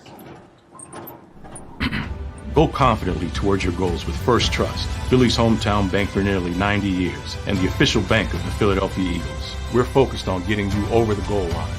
So go with conviction, go with trust, Go Birds! and go forward with us by your side. First Trust Bank, the official bank of Philadelphia dreams. Oh, and go Birds.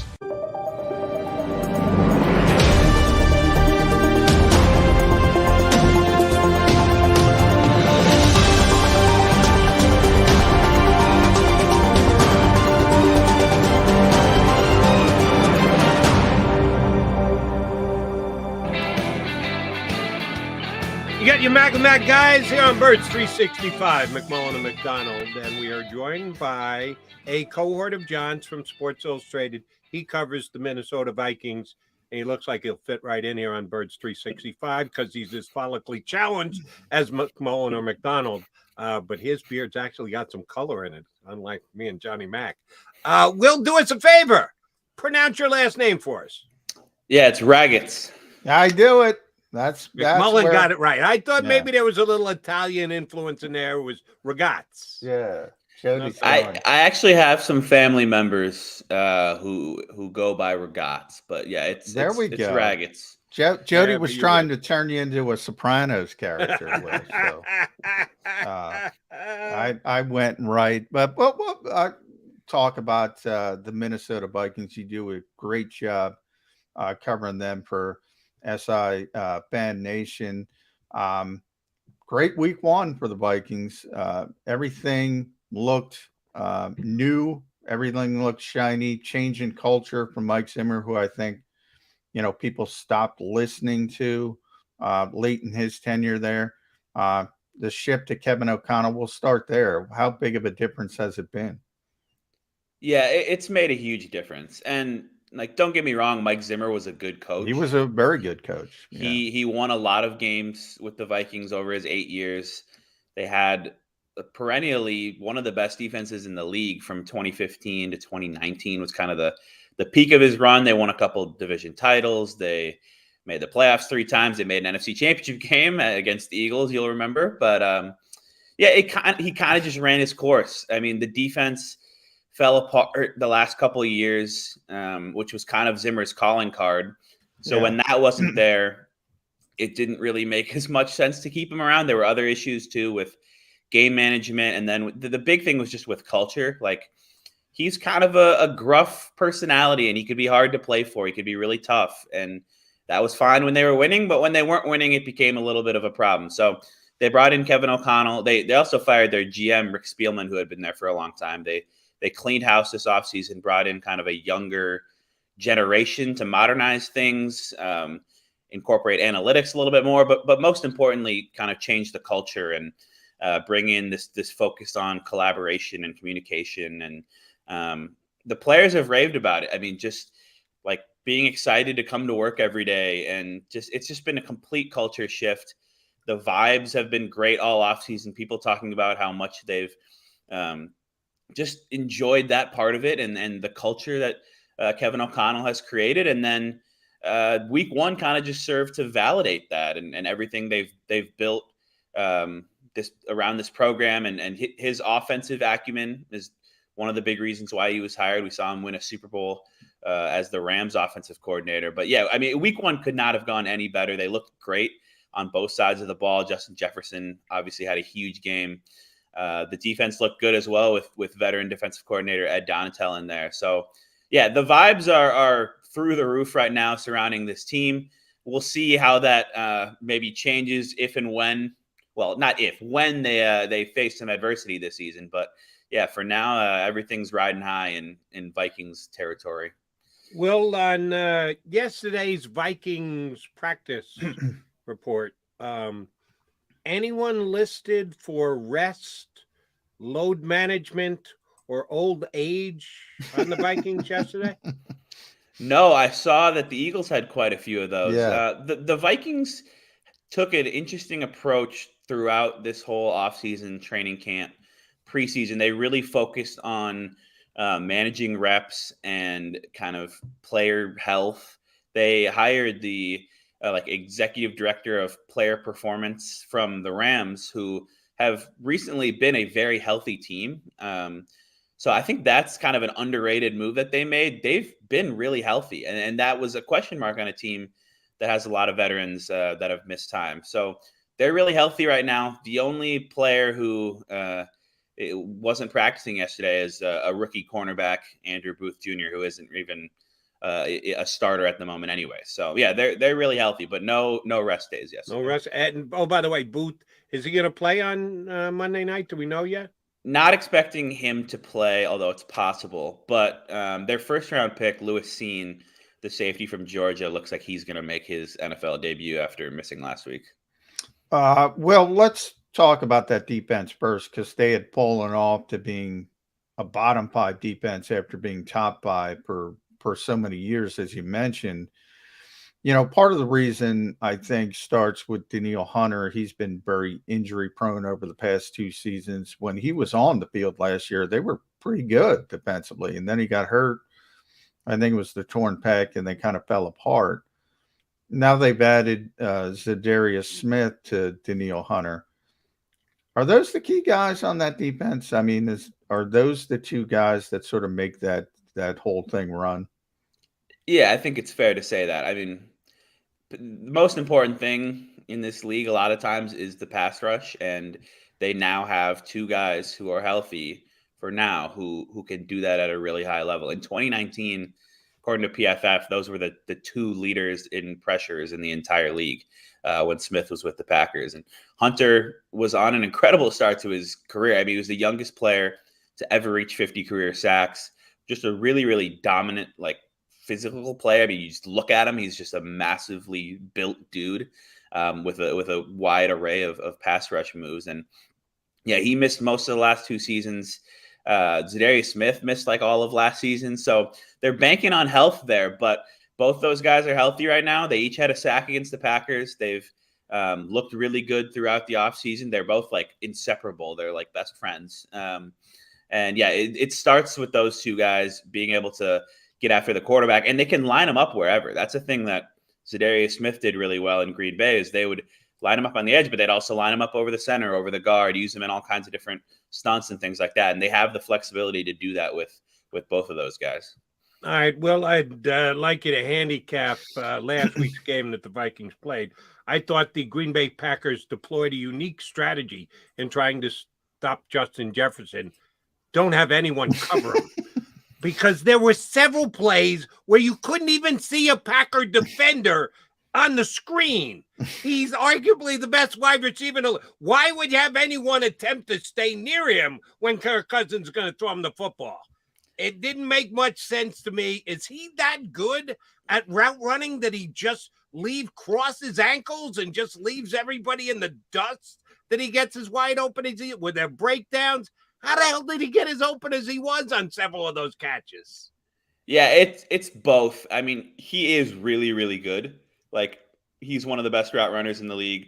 He has the releases off the line of scrimmage, great hands, all that. So he's impossible to really shut down. But with that said, I don't know what the Packers were doing, because they kind of refused to use Jair Alexander, their top cornerback, on him. They didn't play much man. They were committed to playing zone, but then they had a bunch of miscommunications on the back end. And yeah, there were several plays where Jefferson just got wide open. I mean, his second touchdown, he caught the ball and kind of juked backwards thinking somebody was near. There was nobody within 15 yards of him. And so then he just sprinted to the pylon and got in. So it's partially Jefferson being really good. It's partially Kevin O'Connell as an offensive play caller and a schemer, like moving him around, motioning him across the formation, lining him up in different spots. They're going to do that all year to counteract the ways teams are going to try to slow him down. But yeah, I would have to imagine that the Eagles and Jonathan Gannon will have a slightly better plan. Yeah, they're going to play zone. Put somebody on them. I don't know. They're going to play zone. They play like everybody else in this league. They play the Vic Fangio style of defense now. Seems like half the league is playing that. So yeah, so do the Vikings. Yeah, so the Vikings. It's going to be umbrella coverage behind. So they should be very familiar, each team, with what the other's trying to accomplish defensively. I did notice from Kevin O'Connell what you just talked about. He was moving Jefferson all over the place. He had him in the backfield at times. So it becomes a where's Waldo situation. You got to figure out where he is before you can say how are we going to cover him.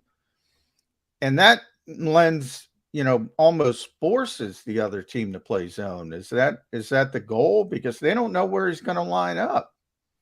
Yeah, I think that probably to some extent is the goal. I mean, if you can get him one-on-one in man coverage, there aren't a lot of corners that the defensive coordinator would like that matchup. But yeah, I think they don't mind when teams play zone, definitely, as you saw last week, because they can move him around and they can exploit certain things to find ways to get him open. Yeah, like you said, they line him up in the backfield occasionally. He had they did that a little bit last year too, before O'Connell got here. I remember he had an angle route out of the backfield to score a touchdown last year. And so, yeah, he just has a really versatile skill set. The thing that helps is he's not out there by himself. Because if he was, it would be easier for defenses to just overcommit. People forget how good Adam Thielen is. Exactly. Yeah. Adam Thielen, 30 years old now, but still, I mean, only 3 players have more receiving touchdowns than him over the past 2 seasons. He had 14 of them last year.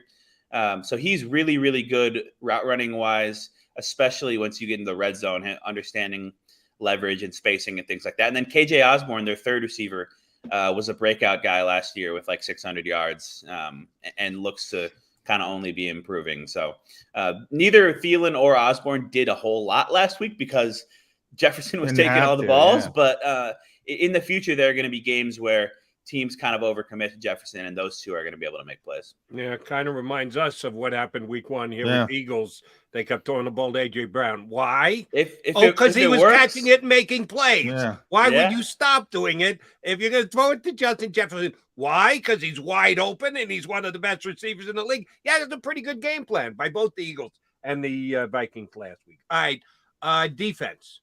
Vikings 4 sacks on Aaron Rodgers last week.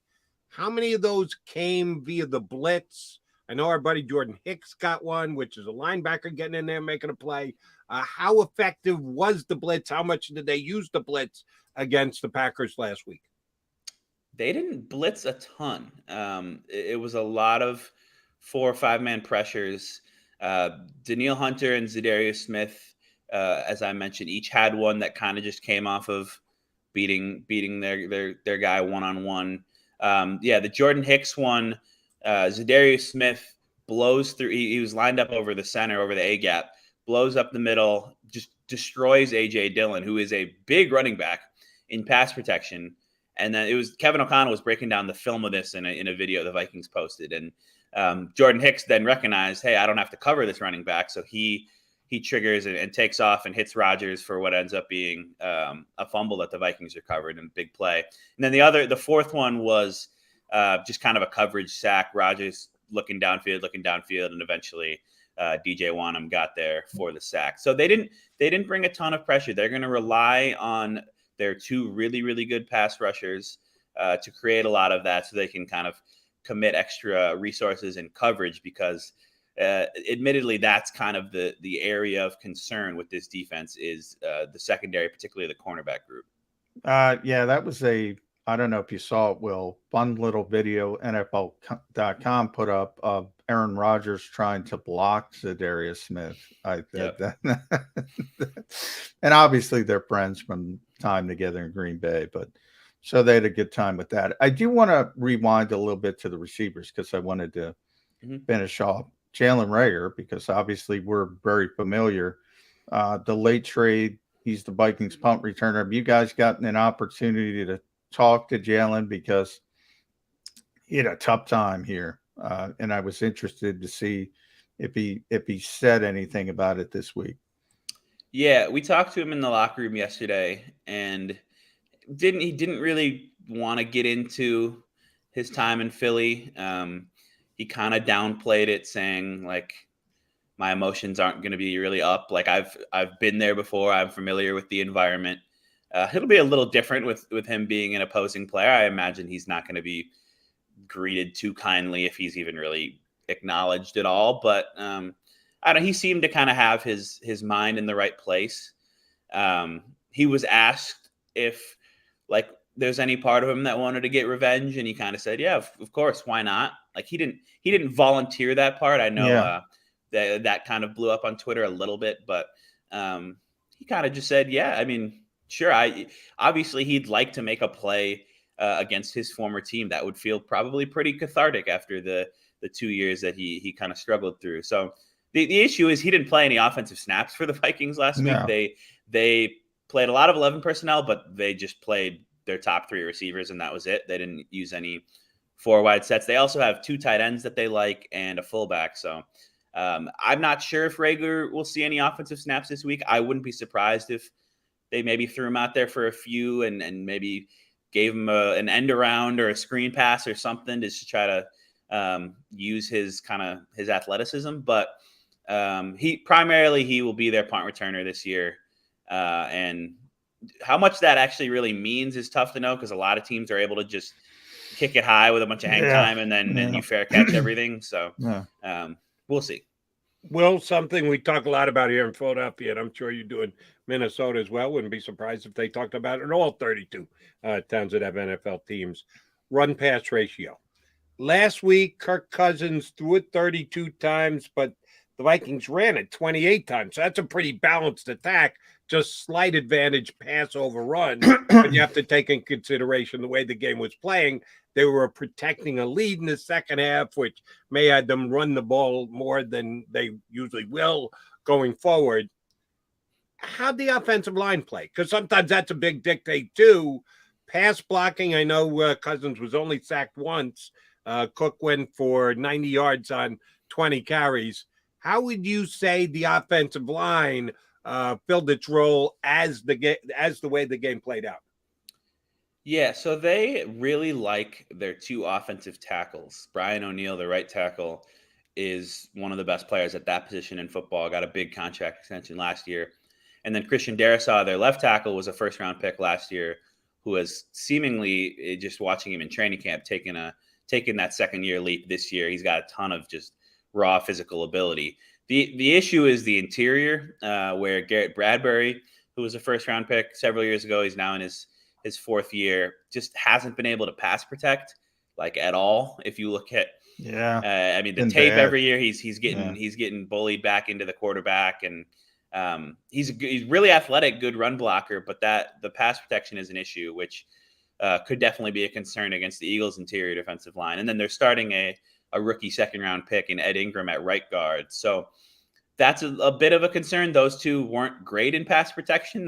Kenny Clark got the best of them quite a few times, but Cousins was good when he was pressured, which is a big thing for him because usually that's not the case. Usually if you can pressure him, especially up the middle, that's going to affect his production a lot. He played pretty well when pressured. The line is really good run blocking, so the Vikings should be able to run the ball with Dalvin Cook on the Eagles after watching kind of what DeAndre Swift did last week. But yeah, I think like there was a lot of talk with Kevin O'Connell taking over to kind of your original point about run pass ratio, that people thought the Vikings were going to get much more pass heavy. And I think they will get a little bit more pass heavy, but they still want to run the ball a lot because they have Dalvin Cook and they want to, they always talk about marrying the run and the pass. They want to kind of use the run to set up the pass and run a lot of plays that look similar, but maybe then do different things out of them. So They are not by any means going to abandon the run because of the run blocking they have on the offensive line, and because Dalvin Cook is a pretty special player at running back. Will, interested to see if you've gotten to speak to Ed Donatel yet this week and what he's giving you as far as defending Jalen Hurts, because he's a very unique quarterback. I mean, there's not a lot of quarterbacks like Jalen Hurts, and you don't see it every week, so it's difficult to prepare for. If you watch the Lions tape, there's so many times he looks pinned in and boom, he's out, and he converts 3rd and 15s. With his legs, not obviously the high volume passer of somebody like Kirk Cousins, but I read this stat earlier in the show. Since he became the Eagles starter, nobody has more explosive plays in the NFL except Justin Herbert. How do the Eagles handle that sort of unique presence at the quarterback position? Vikings handle, I said. Yeah, so Ed Donatel and the other coordinators are talking today, so we haven't heard from them yet. But we were talking to Jordan Hicks actually in the locker room yesterday, and asking him about Jalen Hurts, and he acknowledged that it's going to be a tough challenge for them. Like, you really have to ideally have your defensive line get some penetration and maybe keep him in the pocket and keep good rush lanes. And then the linebackers and even the defensive backs have to be keyed in and come up and be ready to help out when he takes off with the ball. Because it was interesting. We were asking Jordan Hicks if it was similar at all to Kyler Murray, who he played with the last few years in Arizona. And he said they're different. Like Hurts is more of like a running back when he takes off. He's physical. He's tough to bring down. So it's going to be important for the Vikings that their defensive line gets some push, but then the linebackers are going to be really key there. Another thing Hicks was asked about is when a quarterback, especially slides after running, how tough that can be. And he was acknowledging that's a thing that a lot of defensive players struggle with, when to try to hit them and maybe jar the ball out or whatever, but not wanting to get penalized. So that's something that they're going to definitely be drilling this week as well. All right. A interesting narrative going into this game for me is something that I learned from my partner, John McMullen, because he's there every day. I'm not. The defensive coordinator of the Eagles brings up Harrison Smith about every other week. At some point, he works Harrison every week. Constantly. Every week. You're not going other week. It's every week. Constantly. Jonathan Gannon loves Harrison Smith. Loves him. He's a former coach in Minnesota and had Smith as part of his group. So he does. He references him all the time, and he does so because he knows how good a player he was and still is today. And sure enough, he had a pick of Aaron Rodgers last week. Yeah.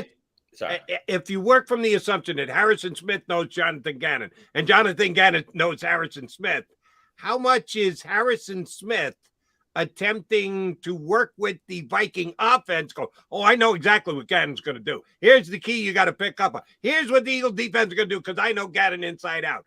How much, John, do you think Gannon is talking to Jalen Hurts?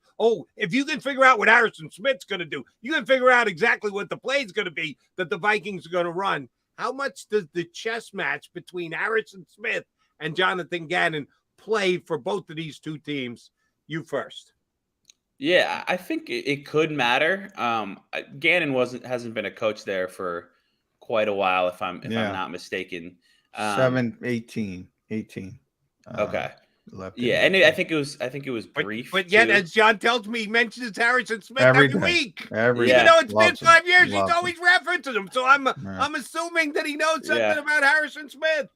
Yeah, Harrison Smith, just for starters, is really good. I think a potential Hall of Famer with the longevity he's displayed.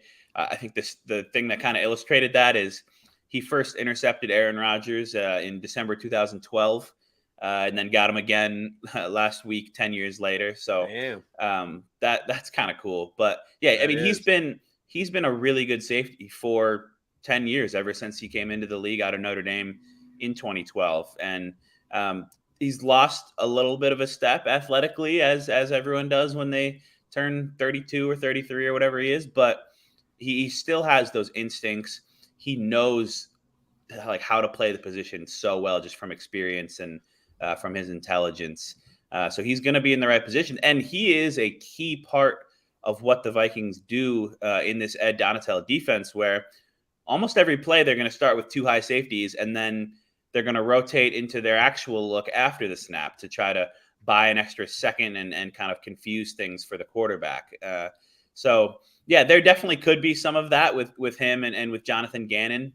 I think Harrison Smith is probably spending more time focusing on the Eagles offense than the Eagles defense, but yeah, there might be some conversations here and there for sure. Yeah. And from, one of the things that surprised me when Jonathan got here, because everyone expected him, well, he's going to run Zimmer's scheme when he got here, because he does have a lot of respect for Mike as well, but he didn't. He went, he and Brandon Staley are very close, and they run the big Fangio scheme. And interestingly enough, the Vikings now run it too without Ed Donatel. So Harrison's playing differently than when Jonathan was there. So I don't think that's going to play into it. He just has such respect for the player. It's pretty cool from his time when he was there. But when I talk about the Viking secondary, I'm not concerned about Harrison Smith or Cam Bynum. We'll see what Lewis Seen. I think Cam Bynum's a really good young safety, and Lewis Seen obviously has a lot of talent. But the corners, I got a lot of questions about the corners. It started, I think, on Aaron Rodgers' first offensive play, maybe. That should have been a 75-yard touchdown, Will. Yep. Patrick Peterson, great, he might be a future Hall of Famer, but he's clearly lost a step. I think Cam Dantzler is the other starter. Chandon Sullivan, who was here, he started here in Philadelphia. Kind of a okay nickel, but not great. The depth seems shaky. Do they have an issue at corner? Yeah, I think they might. And it didn't really bear itself out in the first game, in part because they got some pretty good pass rush. But yeah, I mean, you're absolutely right. The very first play after the Vikings march down and score a touchdown, I'm sitting there in the press box, and Rodgers uncorks just a classic Aaron Rodgers, beautiful, on-the-money, deep ball. They told reporters after the game, like, that was planned. We were going to take a shot to this rookie Christian Watson on the first play. Absolutely torches Patrick Peterson, who said that he was expecting something shallower, and then just drops it. And that could have changed the entire game if they score right there. They also had a 4th and goal, like inside the 1 yard line. They got stuffed on. So there were a couple plays there where the Vikings only allowed 7 points, but it could have easily been more than that. I think they might have an issue, and specifically, I look at AJ Brown and how they're going to cover him, because if you've got Peterson on him, like, Brown has the speed to burn him. Peterson is so similar to Harrison Smith in age, future Hall of Famer. I think Peterson's case is even more sound than Smith's, but obviously a really smart player, a ton of experience, but he just is susceptible to being beaten by speed because he is not as quick as he once was. And we saw that during training camp. The 49ers came here for joint practices, and they have some rookie named Danny Gray, who was like a mid or late round pick, who just torched Peterson on a go route at least once. And so that would be the concern with him. But then Cam Dantzler is a third-year guy. He's been kind of inconsistent. He's given up a lot of big plays. There's a reason why they drafted 2 guys in the top 4 rounds this year in Booth, who's hurt, and then a Caleb Evans, a 4th rounder, who looks to be next on the depth chart. He played 6 snaps last week when Dantzler had to leave briefly. Dantzler is just pretty thin. So that's a concern against a guy like AJ Brown, who's just an absolute kind of truck of a receiver. So yeah, I don't think you feel good about either of those matchups. There's going to be probably different things that Ed Donatel does with shading safeties to one side and helping those corners out, because you don't want to leave either one of those guys one-on-one against him. All right, last one for me is about your tight end position. I was a huge Irv Smith fan coming out of college. his career has been quasi derailed because of injury, which is unfortunate because I still think he's a talented player. And I think I caught some Viking preseason action, and Irv made a couple of plays, and I said, oh, it looks like he's back. Week 1, 2 targets, didn't connect on either one. Johnny Munt got 3 targets and caught all 3 balls that came his way. He was the more effective tight end. Give me your read on the tight ends for this upcoming game. Am I right about Irv Smith? They look better in practice and in whatever preseason action he got, any of the joint practices the Vikings had. Which tight end should the Eagles fear more coming into this game from a Viking offensive perspective? Yeah, it's interesting. We thought that Irv was going to be back and was going to be the number 1 tight end. And yeah, he was a second-round pick in 2019, split time with Kyle Rudolph over his first 2 seasons, and he showed some flashes, but I mean, he was splitting time, and they were using a lot of 2 tight end sets in those offenses. And then Rudolph, free agent, signs elsewhere. 2021, last year, Irv Smith has a great training camp. Looks like he's going to be a breakout player in his 3rd year, finally the number 1 guy. And then, yeah, tears his meniscus, misses the whole season. So that kind of was a setback. Now he's back, and I thought he had a good start to his camp, and then he hurts his thumb, and he needs to have surgery on it, and he misses most of training camp. So now he's just kind of just recovering from that still, and maybe being eased back in. So he only played 19 snaps. Johnny Munt, who is legitimately going to be a kind of a factor this year, he was brought over from the Rams, so he knows Kevin O'Connell. Kevin O'Connell knows him. Wes Phillips, the Vikings offensive coordinator, was the Rams tight end coach, so he obviously knows Johnny Munt really well. So he's familiar with this offense. They like him as a blocker. They think he's got some upside as a receiver. So, I mean, Irv Smith is the more naturally talented kind of athlete and a matchup problem that I do think they want to use as a pass catching weapon throughout the course of the season. He might kind of be eased in. It wouldn't surprise me at all if Munt outsnaps him again this week. At Will Raggets inside the Vikings on SI.com does a tremendous job. So you can read about the opponent on Monday night. You can listen to him podcast. He does podcast stuff with Purple Insider. Thanks for your time, Will. Really appreciate it. Thanks for having me, guys. It's fun. Our pleasure. Thank you. That's Will Raggets. Not Ragats. I apologize for potentially mispronouncing his last name. All right, McMullen and McDonald coming back. We've only got a couple of minutes left to put a bow on the show. Stick around.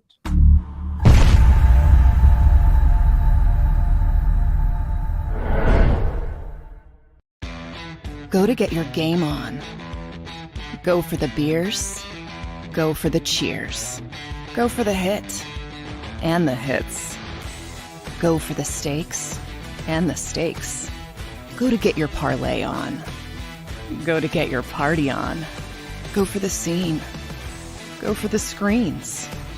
Go for the gallery. Go for the win. Go to Ocean. Visit theoceanac.com to plan your visit. Philadelphia fans, we're cut from a different cloth. Born into a brotherhood and bonded to our team for life. We believe anything is possible because we've witnessed the impossible. While we may be from different neighborhoods, come Sunday, we are one, and we will be heard. Pondley Hockey, official partner of the Philadelphia Eagles. It's the #1 news at 10 p.m. Action News on PHL 17. Join Shari Williams, Gray Hall, Deuces Rogers, and meteorologist Adam Joseph for all the big stories at a time that's right for you. Action News at 10 p.m. on PHL 17. I get scared sometimes. Of a lot of things. Joining in. Decisions. The dark. The dark. But I once heard someone say, but as I always say, it's okay to be afraid. As long as you face the fear. And keep moving forward. Wherever you are in life, count on the name trusted in insurance for over 80 years. Independence Blue Cross.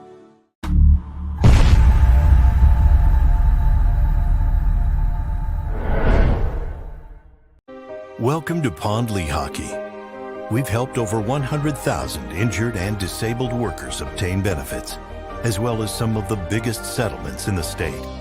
If you've been injured at work, give Pond Lehocky a call. Go passionately. Go fearlessly. Go confidently. Go Birds! Go confidently towards your goals with First Trust, Philly's hometown bank for nearly 90 years, and the official bank of the Philadelphia Eagles. We're focused on getting you over the goal line. So go with conviction. Go with trust. Go Birds! And go forward with us by your side. First Trust Bank, the official bank of Philadelphia dreams. Oh, and go Birds.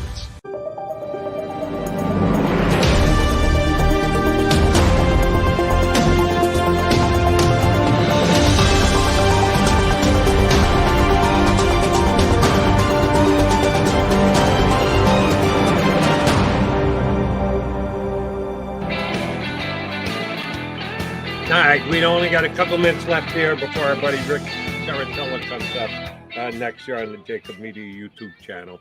Hi, Johnny. Oh, by the way, I got your blitz numbers, Jody. Yes. Oh man. You had the Eagles were 13th as far as blitz percentage in the NFL. So they were in the top half, 25.6%, 10 blitzes. The Eagles blitzed 10 times. Yep, 10 times. The number I was looking for was how often the Lions blitzed. Lions were number 2 in the NFL, 48.8% blitz percentage, 21 times. See, that's the point about Jalen Hurts. Well, what do you want him to do? Oh, he can't run. You're putting him at risk. He can't take off as often as he did. Well, if he's being blitzed and he's got no choice but to move, well, what do you want him to do?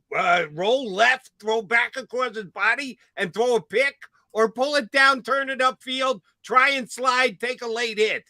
I'm sorry, I'm taking the second of those two options. And I apologize to you because every time I hear blitz, I'm listening. The Eagles never blitz. Eagles, they're 13th in the NFL in blitz percentage. But you were asking about the Lions. They took a couple shots. The Lions, went nuts with the blitz. Only Arizona blitzed more.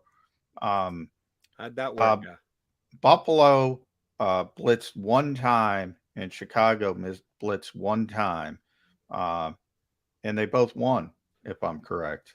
All right. We need to get out of here quickly. What's the one game you're watching on Sunday since there's no Birds to be covered? Oh, that's a good question. I haven't even thought about it, Jody. I don't even have an answer for you. I don't have the schedule. I got to look at my schedule. Yeah, I don't have an answer for it. I'm all Eagles all the time. Get to work, buddy. You'll find out what game I care about. If you catch me on CBS Sports Radio this weekend, you will get McMullen and I back here Monday, prepping for the Monday night showdown between the Vikings and the Eagles. We'll be back in 2-2 days, that is.